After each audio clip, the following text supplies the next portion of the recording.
Younger sister stood up at her own engagement party, grabbed the microphone from the DJ, and announced to 60 people that I would be signing over my bakery to her as an engagement gift. When I said no, her fiancé threw a glass of champagne in my face. What neither of them saw was the woman sitting at the corner table. The one who had been quietly eating her bruschetta, slowly setting down her fork. She was the county district attorney, and she had heard every word. I need to back up because the story doesn't start at the engagement party. It starts about 4 years ago, in a rented commercial kitchen that smelled like burnt sugar and possibility, when I took out a $40,000 personal loan and bet everything I had on a dream that nobody in my family thought was worth the risk. My name is not important. What matters is that I'm 31 years old and I built something from nothing. Bread and Thread is a specialty bakery in a mid-sized city in North Carolina. I do custom wedding cakes, artisan sourdough, seasonal pastry boxes, and I have a contract with 2 boutique hotels downtown that keeps the lights on during slow months. It took me 6 years to get there. 6 years of 4 a.m. mornings and flour-caked forearms and weekends I can never get back. My business partner, a woman I've known since culinary school, helped me build the recipes. My landlord gave me a 6-month grace period when I was hemorrhaging cash during year 2. My best friend from college designed my logo for cost. It was not a family project. No one in my family invested a single dollar. My sister Gemma is 27. She is beautiful in the way that makes people immediately trust her. Wide brown eyes, easy smile, the kind of laugh that fills a room. Growing up, she was the one who got the solos in the school play, the one our parents instinctively worried about less, because everyone always loved Gemma. And I loved her too. I want to be clear about that. I loved my sister, and for most of our adult life I thought that love was mutual, even when it got complicated. Gemma never had much interest in food or baking. She studied communications, bounced between marketing jobs, and spent most of her mid-20s posting travel content on Instagram that got moderate traction but no real income. She was always a little scattered, always a little in debt, always one more opportunity away from the thing that was going to change her life. I never judged her for it. I sent her money when she asked, not every time, but often enough. Then she met Brandon. Brandon was 36, divorced, and worked in commercial real estate. He had money, or at least the appearance of it, nice apartment, leased luxury car, expensive watch he mentioned once too often. He and Gemma got serious fast. Within 8 months of dating, he had moved her into his place. Within 10 months, he had proposed. I met him 3 times before the engagement party, and each time I walked away with the same feeling I couldn't quite name. It wasn't that he was rude. It was something smaller and more precise. He had a way of looking at everything I owned or mentioned as if he were quietly calculating its resale value. The first sign was a phone call from Gemma about 2 months after they got engaged. She was breathless with excitement. "Brandon and I have this idea," she said. "We want to open a bakery concept, like an elevated version of what you do, but with a brand built around our aesthetic. We've been talking to investors." I waited. "Okay," I said carefully. "That's a big undertaking. Do you have culinary experience?" She laughed. "That's the thing. We don't need to bake. We'd hire people to bake. Brandon knows a guy. What we bring is the vision and the marketing. You know I'm good at that." "Sure," I said. "What are you asking me?" "We were thinking," she said, and her voice got softer, the way it always did when she was about to ask for something. "We could use Bread and Thread as the foundation. Like, you could bring us in as partners. Fold us into the existing business. Brandon could handle the financial side and I'd run the brand." I was quiet for a moment. "Gemma, this is my business. I built it. It's not a foundation for someone else's concept." "But you always say you're overwhelmed," she said. "This could help. Being overwhelmed doesn't mean I want a business partner I didn't choose." She went quiet. Then, "You're being really close-minded." I told her I loved her, but the answer was no. She said she understood, but her voice had a thinness to it that told me she didn't, or that Brandon didn't, and that mattered more. 3 weeks later, my mother called. Have you thought any more about helping Gemma and Brandon with their idea? It wasn't really an idea, I said. It was a request to hand them my business. You could be a little more generous, my mother said. You have so much. Gemma is just starting out. Gemma was 27, not 17. But I didn't say that. I said I'd think about it, which was a lie to end the conversation. Then came the texts. Brandon, not Gemma, texting me directly. At first they were friendly. Hey, just circling back on the partnership idea, would love to grab coffee and talk numbers. I politely declined. Then less friendly. I feel like you're not taking this seriously. Gemma is your sister. This is a family investment. I told him I wasn't interested in a partnership with anyone at the moment. Then colder. You know this bakery wouldn't even have customers if Gemma hadn't posted about it on her Instagram 2 years ago. That one I didn't respond to at all. Gemma's Instagram post had been a single story with 47 views. It was kind, but it was not the reason I had customers. I want to say I was prepared for what happened at the engagement party.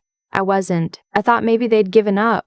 The party was at a wine bar that Brandon's friend owned, all exposed brick and Edison bulbs and a grazing table that nobody touched. About 60 people, mostly their friends, a few family members.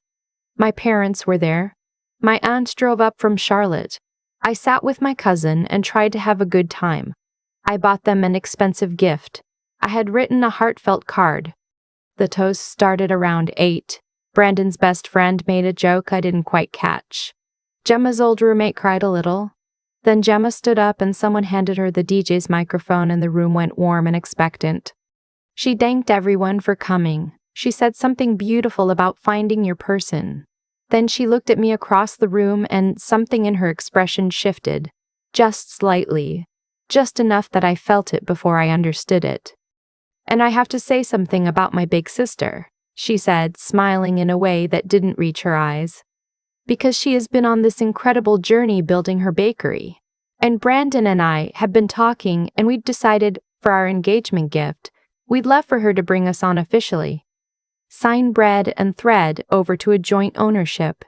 It's what family does. The room made a confused sound, half applause, half uncertainty. Someone near the back actually started clapping before they realized what they'd heard. I sat very still. My cousin put her hand on my arm. I don't know exactly what expression was on my face. I know it was not a smile. I set my wine glass down slowly, the way you do when you need your hands to stop shaking. Gemma, I said, keeping my voice level, this isn't the place. I think it's the perfect place, Brandon said from across the table, his voice carrying over the music. He wasn't holding a microphone, but he didn't need one. He had the kind of confidence that assumes a room belongs to him. We've been talking about this for months. You keep avoiding the conversation. We thought maybe in front of the people who love you both, you'd be more open. And then I said quietly but clearly no. The room went very still. No, I said again. I'm not signing anything over to anyone. Bread and Thread is my business. I built it. It is not a family asset, and it is not a gift. Gemma's face crumpled in a way that looked rehearsed. You're ruining this, she said.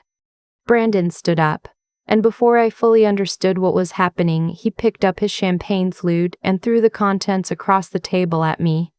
It hit my face. Cold, slightly sweet, absolutely humiliating. A woman near the front gasped. Someone knocked over a chair getting up. My aunt said something sharp that I couldn't make out.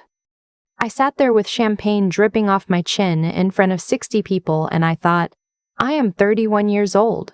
I work 70 hours a week and this man just threw a drink at me because I wouldn't give him my bakery. And then I heard a chair scrape back from the corner table. She didn't rush. She didn't shout. She stood up at a pace that commanded the room without asking for it, buttoned her blazer with one hand, and set down her napkin. She was maybe 55, silver hair pulled back, the kind of face that has seen everything and is no longer surprised by any of it. She looked at Brandon with the flat, evaluating calm of someone who has spent decades deciding other people's fates in a courtroom. Her name was Patricia Holloway. She was the county district attorney. She had been at the party because she was a college friend of Brandon's business partner's wife, and she had come alone, and she had been sitting in the corner eating bruschetta and trying to leave early. "That was assault," she said. Her voice wasn't loud, but the room had gone so quiet that she didn't need to be. She was looking at Brandon. "That's what that was."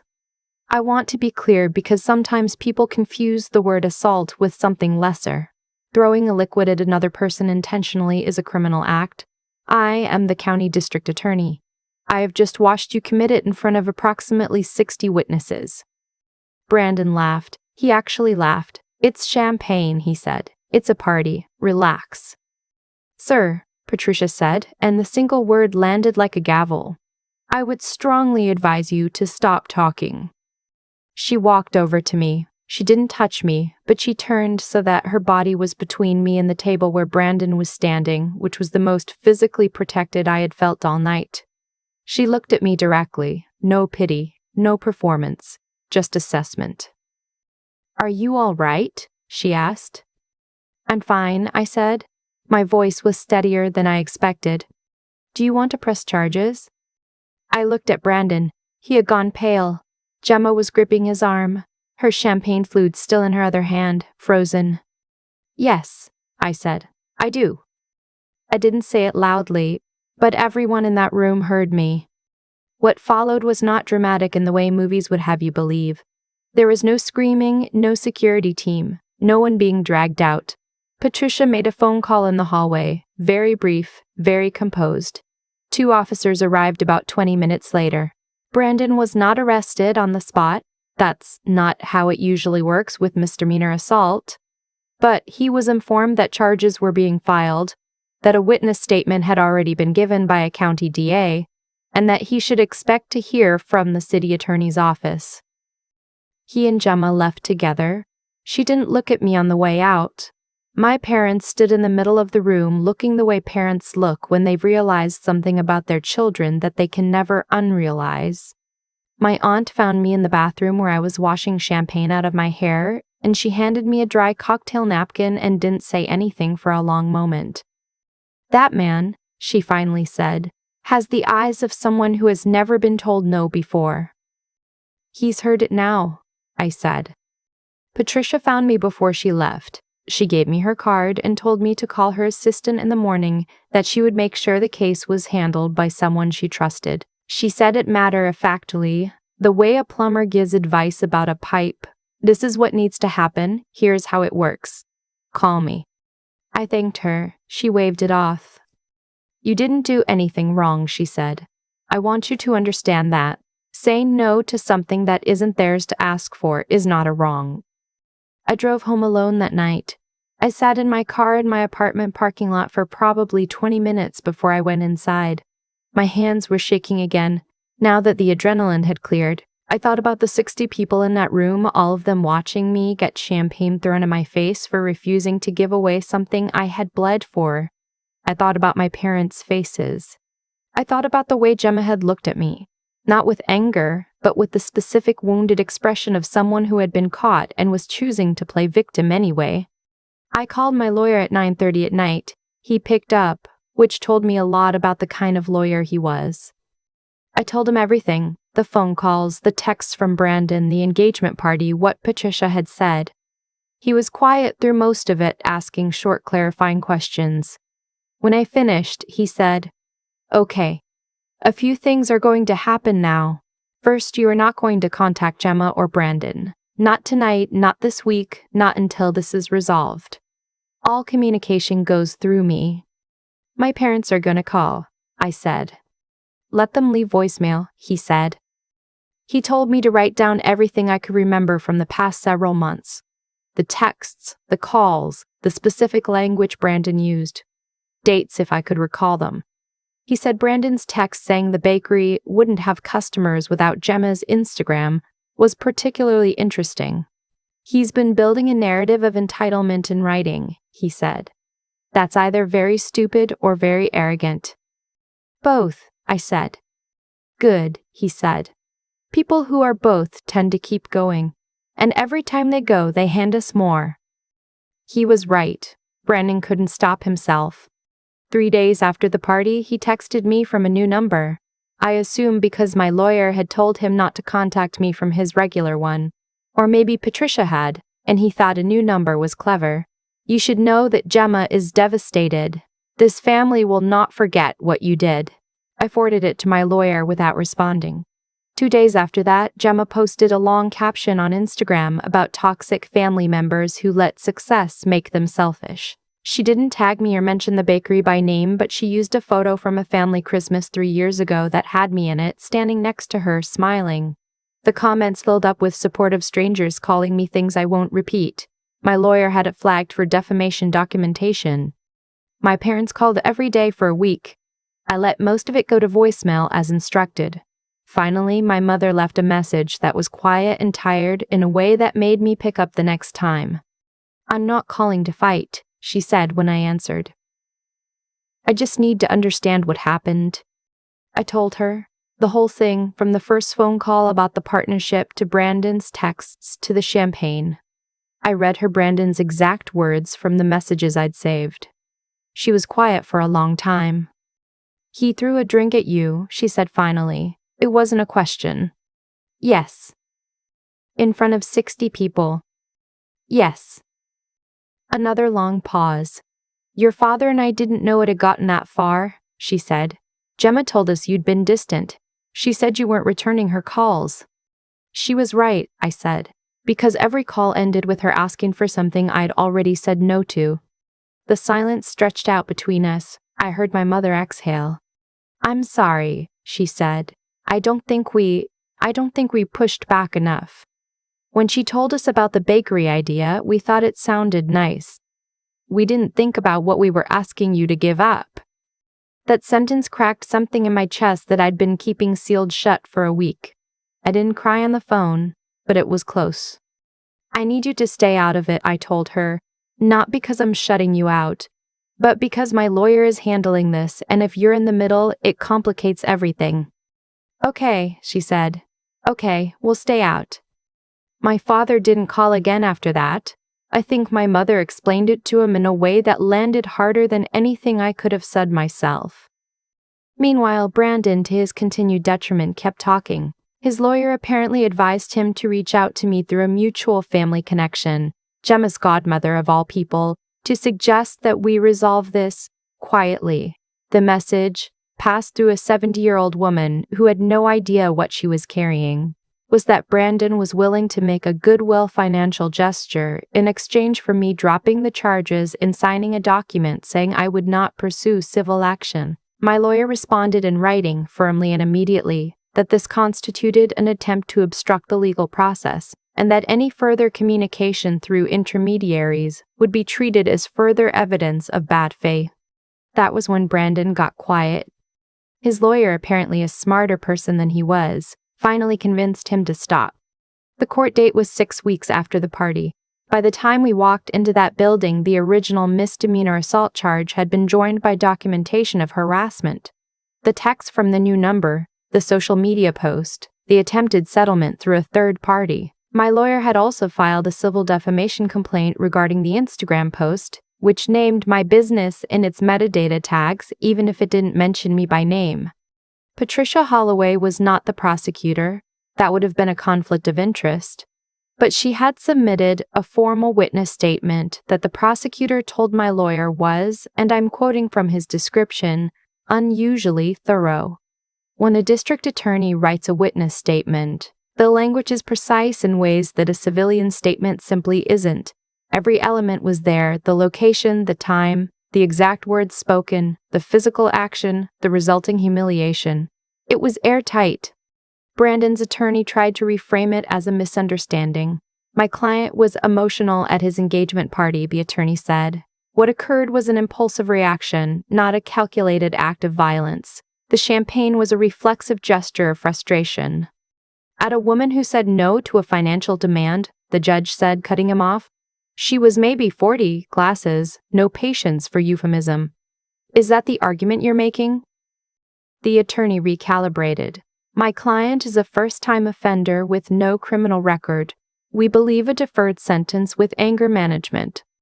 I have a statement from the county district attorney, the judge said, lifting the document, describing your client's behavior as deliberate, targeted, and in her professional estimation, consistent with a pattern of coercive conduct. That word, pattern, is doing a lot of work here. Is she wrong? Brandon's attorney did not have a good answer for that. Brandon was convicted of simple assault. He received 12 months of unsupervised probation, a $250 fine, which honestly felt laughably small, and mandatory anger management. The civil defamation case was still pending, but his attorney reached out to mine within a week of the conviction to discuss settlement terms.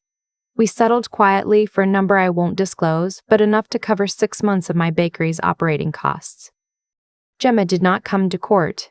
I don't know if that was her choice or her lawyer's, but she wasn't there. She and Brandon did not break up, at least not right away. They moved out of his apartment. I heard through my aunt that there were financial complications with the lease, which surprised no one who had read Brandon's behavior closely. They were together for another 4 months by my best estimate, and then they weren't. I know this only because Gemma eventually called me. It was a Sunday morning, 7 months after the party. I was in the bakery early, doing prep for a Monday wedding order, and my phone buzzed with her name. I stood there holding a pastry brush and stared at the screen through 2 full rings before I answered. She didn't lead with an apology. She said, "I don't know if you want to talk to me." I answered. I said, "Yeah." A long pause. I wanted to say that I know what happened, not just at the party. All of it. The texts he sent you. The way he talked about your bakery like it was just sitting there, like it was something extra you had and didn't need. Her voice was unsteady. I told myself you were being selfish, because that was easier than seeing what he was actually doing. I set the pastry brush down. I leaned against the counter. The bakery was quiet and cold and smelled like bread starter. He told me your post was what made bread and threads successful, I said. That one Instagram story. She laughed, a wet, miserable sound. I know he said that. He said a lot of things that I wanted to believe because it made me feel like I deserved something. She went quiet. I know I don't, not from you. I looked out the front window. The street was empty, early morning gray, a few pigeons on the sidewalk. I'm not going to pretend the last 7 months didn't happen, I said. I'm not going to tell you it's fine. I know. But I'm also not going to tell you we're done. Because I don't want that. I never wanted that. She cried for a while. I let her. I didn't cry. Not yet. That came later, in my car, after the conversation ended and I sat in the parking lot behind the bakery and just let it come. The way you let something come when you've been holding it back for months. The restraining order I'd had in place against Brandon had lapsed by then, but I'd kept all the documentation. My lawyer told me to keep it indefinitely. You don't throw away a record like that. Today, Bread and Thread is the best it has ever been. The hotel contract's renewed. I hired a second full-time baker. Last spring, a regional food magazine ran a feature on us that brought in more custom order requests than I've ever had in a single month. My business partner and I have been scouting locations for a second shop, a smaller satellite space near the university district, more cafe style than the flagship. Gemma and I are talking, not every week, not easily, not without the weight of what happened sitting between us. But we're talking. She's in therapy now, which she told me matter-of-factly and without asking for praise, which I respected. She got a real job in marketing for a nonprofit, and from what I can tell, she's good at it. She doesn't talk about Brandon. I don't ask. My parents came to the bakery for the first time last fall. My mother sat at the counter and watched me work for an hour without saying anything, and then she said, I had no idea how much this was. She meant the space, the equipment, the operation of it all. But I think she also meant something else. I got a note from Patricia Holloway about 3 months after the trial. Just a card, professional letterhead, 2 lines, I hope things are well. What you did that night took more courage than you probably realize. I have it on my refrigerator. Sometimes I think about that moment, the champagne hitting my face, the room going silent, a woman in a blazer setting down her fork and standing up. I think about what that looked like from the outside. This woman in the corner deciding that what she'd just witnessed was not something she was going to let pass, because it was awkward, or it was a party, or it wasn't technically her problem. She could have stayed in her chair. Nobody would have blamed her. She stood up anyway. I try to remember that, not just about what she did for me, but about the general principle of it. That there are moments when staying in your chair is the easier thing and the wrong thing, and the only move is to stand up. My bakery opens at 7. I'm usually there by 4:30. The dough doesn't know what time it is, so I have to. The city is still dark when I pull into the parking lot, and the kitchen light comes on and the starter is alive on the counter, and the day begins. That's all it's ever been. Getting up early and building something out of nothing and not letting anyone take it from you because they think they deserve it more than you do. That's all it needs to be. There's a version of that night I used to replay where I said something cutting and clever when the champagne hit my face, where I stood up composed and delivered some perfect line that made the room gasp in a different way. But that's not what happened, and honestly, I've stopped wanting it to be. What I keep coming back to is something quieter. The way Patricia set her fork down before she stood up. No rush, no performance, just a person who saw something wrong and decided without hesitation that it was her problem to address. She didn't know me. She owed me nothing. She had somewhere else to be, and she stood up anyway. I think about what Brandon and Gemma actually believed in those months leading up to the party. They believed that my success was a pool they could draw from, that because I had built something, some portion of it naturally belonged to them by proximity. And the reason that belief could survive for so long, through the calls, the texts, the ambush at the party, is that I had spent years quietly absorbing things I should have named out loud. I sent money when asked. I let dismissive comments go. I told myself that keeping the peace was the same as being generous. It wasn't. It was just easier. That's the thing I had to sit with afterward. In all the months between the party and the morning Gemma finally called, the behavior Brandon showed didn't come from nowhere. It was allowed to grow because no one in our family, including me, had ever drawn a line early enough to matter. Every time I swallowed a boundary to avoid a difficult conversation, I was, without meaning to, teaching the people around me that I didn't really have one. What saved me wasn't luck. It was the accumulation of things I had done right for years before any of this happened. The contracts I kept in order. The lawyer I had maintained a relationship with. The business structure that was clean and documented and mine. Those weren't dramatic decisions. They were quiet, unglamorous ones I made over years of early mornings and careful work. When the moment came to defend what I'd built, I had the tools to do it, because I had been that kind of person long before it was urgent. And that's the part that's hard to explain to someone who hasn't been through something like this. Integrity isn't what you decide to have when things go wrong. It's what you've already built into the foundation. I didn't behave with integrity that night because I was brave in some sudden way. I behaved with integrity because I'd been practicing it for 6 years in a kitchen where nobody was watching. The same is true for the thinking that followed. The background documentation, the calls to my lawyer, the decision not to retaliate publicly even when Gemma's post went up and strangers were calling me things I didn't deserve. Every one of those choices required me to override an emotional impulse with a clear-headed one, to ask what would actually help rather than what would feel satisfying for about 45 minutes. Gemma is in therapy now. I think that matters more than anything else that came out of this. Not because it fixes what happened, but because it means she's finally asking herself the question she'd been avoiding. That takes something too. I know it does. My bakery opens at 7. I'm there by 4:30. The city is dark, and the starter is alive on the counter, and none of what happened in that wine bar is present in the room. Just flour and work and the thing I built because I refused to let anyone else define what it was worth. That refusal, quiet, repeated daily, is the whole story.